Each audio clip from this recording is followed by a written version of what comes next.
Hello madam, hello gentlemen. Time లేదని food order ఇస్తున్నారా? ఆకలి దంచేస్తుందని హోటల్కి వెళ్దామనుకుంటున్నారా? ఫ్యామిలీతో కలిసి వీకెండ్కి పెద్ద రెస్టారెంట్కి వెళ్ళాలని ప్లాన్ చేసుకుంటున్నారా? అయితే ఒక్క నిమిషం ఆగండి. ఈ వార్త చూసి డిసైడ్ చేసుకోండి. ఆరోగ్యం కోసం తినాలి అనుకుంటున్నారో లేదంటే రోగాలని కొని తెచ్చుకోవటానికి వెళ్ళాలి అనుకుంటున్నారో తేల్చుకోండి. ఇదేమీ మేం చెప్తున్న మాట కాదు, సాక్షాత్తు ఫుడ్ సేఫ్టీ అధికారుల బిగ్ అలర్ట్ ఇది. గడిచిన నెల రోజులుగా హైదరాబాద్లో వరుసగా అధికారుల తనిఖీల్లో దిమ్మ తిరిగిపోయే దృశ్యాలు వెలుగులోకొచ్చాయి. పురుగులు పట్టి పాడైపోయి కుళ్ళిపోయి గడువు దాటిపోయిన ఆహార పదార్థాలు ఒకవైపు, ఏమాత్రం శుభ్రత లేని కిచెన్ మరోవైపు తనిఖీకి వెళ్లిన అధికారులకు సైతం వాంతి తెచ్చేలా ఉన్నాయి. పురుగులు పట్టిన పిండి, గడువు తీరిన పాల ప్యాకెట్లు, బూజు పట్టిన కూరగాయలతో ఓ పక్క డ్రైనేజీ, మరో పక్క మూతలు లేని డస్ట్బిన్ల మధ్య వంట చేయడం, కస్టమర్లకు వేడి చేసి అందివ్వడం, డేట్ అయిపోయిన వినియోగదారులను ఏమార్చి బ్రెడ్, బిస్కెట్లు, చాక్లెట్లు అంటగట్టడం, ఘుమఘుమలాడే వాసనలు, ఆకర్షణీయ రంగులతో భోజన ప్రియులను ఆకర్షించి ఇష్టానుసారం వండినవి ప్లేట్లలో నోరూరించేలా అమర్చి ఇవ్వడం. హైదరాబాద్ సహా పలు నగరాలు, పట్టణాల్లో రెస్టారెంట్లు, హోటళ్లు, బేకరీలు, ఐస్ క్రీం పార్లర్లు ఆడుతున్న కిల్లింగ్ ఫుడ్ గేమ్ ఇది.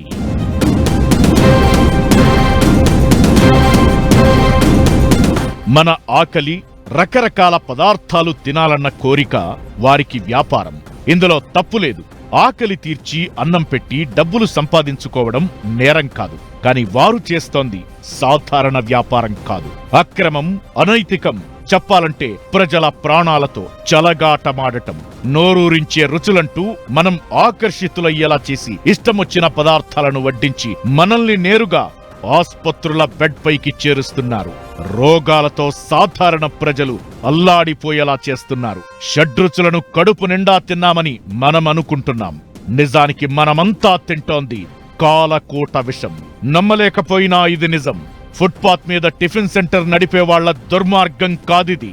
పేరొందిన రెస్టారెంట్లు, సూపర్ మార్కెట్ల దారుణం. అక్షరాల ప్రజల ప్రాణాలతో చలగాటమాడుతున్నాయి హోటళ్లు, రెస్టారెంట్లు, బేకరీలు, ఐస్ క్రీం పార్లర్లు. పేరేదైనా బయట ఆహార పదార్థాలు తిన్నామో అంతే సంగతులు అన్నట్లుగా మారాయి. పూర్వపు రోజుల్లో ఆహారాన్ని అమ్ముకునేవాళ్లని అంటరాని వాళ్లుగా చూసేవాళ్లు. పూటకోళ్లవారు అని అవమానకరంగా మాట్లాడేవారు. కాని తరువాత కాలంలో ఆహారం అతిపెద్ద వ్యాపారంగా మారింది. ఫుడ్ బిజినెస్ లాభాల పంట పండిస్తోంది. అక్కడ ఇక్కడ అన్న తేడా లేదు. దేశంలో ఎక్కడ చూసినా హోటళ్లు, రెస్టారెంట్లు, పిజ్జా హట్లు, బేకరీలు, టిఫిన్ సెంటర్లు జనాలతో కళకళలాడుతుంటాయి. ఏ సమయంలోనైనా కిటకిటలాడుతుంటాయి. హైదరాబాద్ లో అయితే ఫుడ్ బిజినెస్ ఎప్పుడు 3 పువ్వులు 6 కాయలు అన్న చందాన సాగుతుంటుంది. గంట గంటకు గల్లీ గల్లీకో రెస్టారెంట్ ఓపెన్ అవుతుంటుంది. రకరకాల ఆహార పదార్థాలు అందుబాటులోకి వస్తుంటాయి. ఆ రెస్టారెంట్ లో ఈ స్టార్టర్ బాగుంది, మరో రెస్టారెంట్ ఫిష్ బిర్యానీకి స్పెషల్ వంటివన్నీ ప్రచారం జరుగుతుంటాయి. జనం వెరగబడిపోతుంటారు. కుటుంబ సమేతంగా రెస్టారెంట్లకు వెళ్లడం హైదరాబాద్ లోనే కాదు, చిన్న పట్టణాల్లో సైతం ట్రెండ్ గా మారింది. పుట్టినరోజు, పెళ్లి రోజు, పిల్లలకు ఎగ్జామ్స్ లో మంచి మార్కులు రావడం, ఆఫీస్లో ప్రమోషన్ రావడం, ఇలా సందర్భం ఏదైనా బయటి ఆహారం తీసుకోవడం ఓ ఆట విడుపుగా మారిపోయింది అందరికీ. ఇక దీంతో పాటు ఆరోగ్య స్పృహ బాగా తగ్గిపోయింది.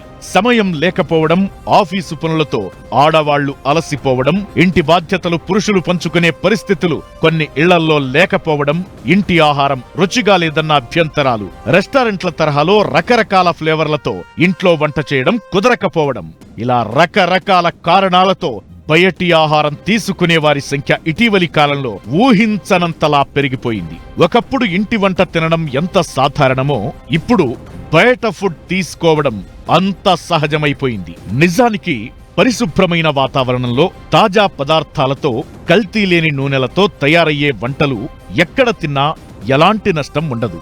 ఈ పరిస్థితులు ఉంటే ఇంట్లో తిన్నా బయట తిన్నా తేడా ఉండదు. అసలు సమస్యల్లా హోటళ్లు, రెస్టారెంట్లు, ఇతర ఫుడ్ మార్కెట్ల కక్కుర్తే. లాభాలను గడించేందుకు ఉద్దేశపూరిత నిర్లక్ష్యమో తెలియదు గాని ఫుడ్ మార్కెట్లన్నీ ఆహార తయారీ నియమ నిబంధనలను యథేచ్ఛగా ఉల్లంఘిస్తున్నాయి. నాణ్యత అన్న మాటకు చోటే లేదు. మన హోటల్కో రెస్టారెంట్కో వెళ్తే మనం కూర్చునే సీటు దగ్గరే కాకుండా మిగిలిన ప్రాంతమంతా కలిగి తిరగొచ్చు. కానీ ఒక చోట మాత్రం అవుటర్స్ నాట్ అలౌడ్ పేరుతో బయట వారిని రానివ్వరు. అదే కిచెన్ ఏరియా. ఎందుకంటే ఒక్కసారి ఆ కిచెన్లోకి మనం అడుగు పెడితే మరుక్షణమే ఆ రెస్టారెంట్ నుంచి పారిపోతాం. ఇంకోసారి వాటి ముఖమే చూడం. ఎందుకంటే సకల అధ్వానాలకు ఆ వంటగది కేర్ ఆఫ్ అడ్రస్ కాబట్టి.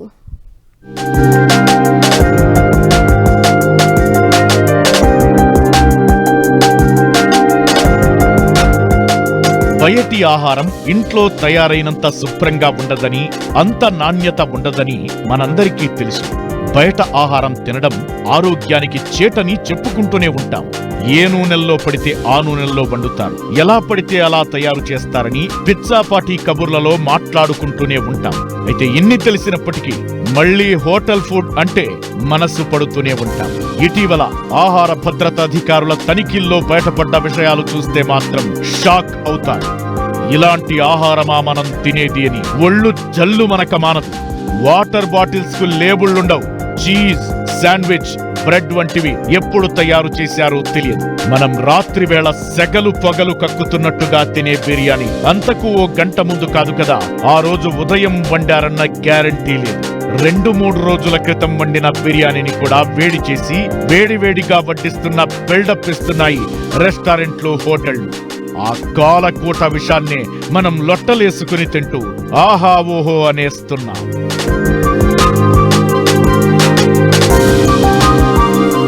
ఆహార భద్రతాధికారుల స్పెషల్ టాస్క్ ఫోర్స్ టీం జరుపుతున్న దాడుల్లో నాణ్యత లోపించినా, కాలం చెల్లిన ఆహార పదార్థాలు కనిపించినా యాక్షన్ తీసుకుంటున్నారు. రెస్టారెంట్లు, హోటళ్లలో కిచెన్లను చూసి అధికారులకు మూర్ఛపోయినంత పనయ్యింది. పిండి డబ్బాల్లో పురుగులు, కూరగాయల మధ్య తిరిగే ఎలుకలు, డేట్ అయిపోయిన ఆహార పదార్థాలు గుట్టలు గుట్టలుగా పడి ఉన్నాయి.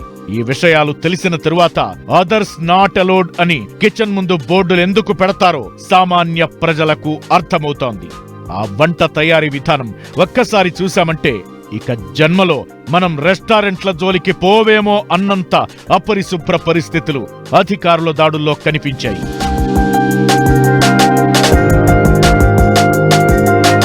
ఇంటి భోజనం తినడం కన్నా బయట రకరకాల ఆహార పదార్థాలు తినడానికే అందరూ ఇష్టపడుతున్నారు. అవి ఎలా తయారవుతున్నాయి, ఎలాంటి పరిస్థితుల్లో వండుతున్నారు, ఏమేం కలుపుతున్నారు, ఏ నూనె ఉపయోగిస్తున్నారు వంటి కనీస విషయాలను సైతం పట్టించుకోవడం లేదు. ఇదే అదనుగా ఆహార వ్యాపార దోపిడీ యథేచ్ఛగా సాగుతోంది. మనం మన ఆరోగ్యాలను పణంగా పెట్టి ఐస్ క్రీం పార్లర్లకు, కాఫీ షాపులకు, రెస్టారెంట్లకు, సూపర్ మార్కెట్లకు కోట్లు కుమ్మరిస్తున్నామని తెలుసుకోలేకపోతున్నాం. నోరూరించే రుచులు, ఘుమఘుమలాడే వాసనలతో మనపై ఆకర్షణల వలవేసి మనల్ని రోగాలు, ఆస్పత్రుల పాల్చేస్తున్న విషయాన్ని గుర్తించలేకపోతున్నాం.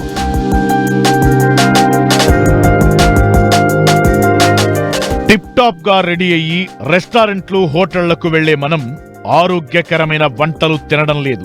ఇంట్లో దర్జాగా కూర్చుంటే వచ్చి మన గుమ్మం ముందు వాలిపోతున్న ఆర్డర్ల పరిస్థితి ఇందుకు భిన్నం కాదు. కనీసం రెస్టారెంట్లకు వెళితే ఆహారం నాణ్యత ఎలా ఉందో గమనించే అవకాశమన్నా ఉంటుంది. ఇంటికి తెప్పించుకునే ఆర్డర్లతో ఎలాంటి ఆహారం అందుతుందో కూడా తెలియదు. కస్టమర్లు సగం తిని వదిలేసిన ఆహారాన్ని సైతం పార్సిల్స్ గా తయారు చేస్తారన్న ఆరోపణలు ఎప్పటినుంచో ఉన్నాయి. ఈ రకంగా చూస్తే మనం తిండి కొనుక్కోవడం లేదు, వేలకు వేలు ఖర్చు పెట్టి ఆహారం పేరుతో రోగాలను కొనుక్కుంటున్నాం. తిరిగి ఆ రోగాలను తగ్గించుకునేందుకు ఆస్పత్రులకు నిలువు దోపిడీ సమర్పించుకుంటున్నాం. బయట తినాల్సిన టైంని కనుక తగ్గించుకోగలిగితే, సో మన ఇంట్లో కనుక వండుకుని మన వర్క్కి వెళ్ళేప్పుడు మన క్యారేజ్ తీసుకుని వెళ్ళటం వల్ల ఇలాంటి వల్ల మనకి క్రాస్ కంటామినేషన్ తక్కువ వస్తూ ఉంటుంది. So at the same time మనం తీసుకునే ప్రతి ఒకవేళ for example you're going out and eating for మనం ఒక హాలిడేకి దేనికో వెళ్ళినప్పుడు ఏం చేయాలంటే స్పెషల్ ప్రికాషన్స్ తీసుకోవాలి. సో ఈ పర్టికులర్ ప్లేస్లో so is it certified, if it certified దీంట్లో ట్రైనింగ్ ఉందా, సేఫ్టీ ఆస్పెక్ట్స్ ఉన్నాయా లేవా, you have right to ask for it. అలా ఉండటం వల్ల మనకు వచ్చే కంటామినేషన్ కానీ డిసీజ్ కానీ తగ్గుతూ ఉంటుంది. ఇది ఒకటే కాకుండా long term problems, reheated oil use చేయడం వల్ల కొంతమందిలో క్యాన్సర్ అనేది వస్తూ ఉంటుంది. So colon cancer is very very common. So ఇలాంటివన్నీ చూసుకొని మనకి అవేర్నెస్ కనుక క్రియేట్ చేసుకోగలిగితే, సో నెంబర్ ఆఫ్ టైమ్స్ మనం బయట తీసుకునే ఆహారం కనుక తగ్గించుకోగలిగితే క్యాన్సర్స్ కూడా ప్రివెంట్ చేసుకోవచ్చు.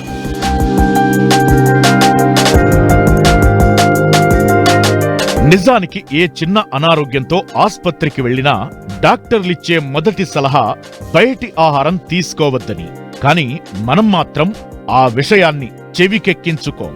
ఇక పిల్లల విషయంలో అయితే మరింత అశ్రద్ధగా వ్యవహరిస్తున్నాం. హోటళ్లు, పిజ్జా హట్ల జిమ్మిక్కులు తెలియని పిల్లలు జంక్ ఫుడ్ కావాలని నిరంతరం మారాన్ చేస్తూనే ఉంటారు. వారిని సంతోషపరిచేందుకు కోరుకున్న ఫుడ్ రెస్టారెంట్లో దగ్గరుండి తినిపిస్తాం. ఇంటికి ఆర్డర్ తెప్పించి ప్లేట్లో పెట్టి సర్వ్ చేస్తాం. కానీ మన చేతులతో స్వయంగా వారికి కాలకూట విషం లాంటి పదార్థాలను అందిస్తున్నామని తెలుసుకోలేకపోతున్నాం.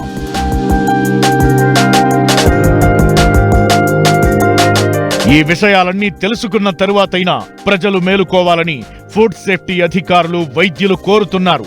బయటి ఫుడ్ తినడం మానేసి ఇంట్లో శుభ్రమైన, కల్తీ లేని, నాణ్యమైన ఆహారం తినాలని సూచిస్తున్నారు. చేతులు కాలాక ఆకులు పట్టుకునే బదులు జరిగిన నష్టం ఇకనైనా గుర్తించి ముందు జాగ్రత్త చర్యలు తీసుకోవాలని కోరుతున్నారు.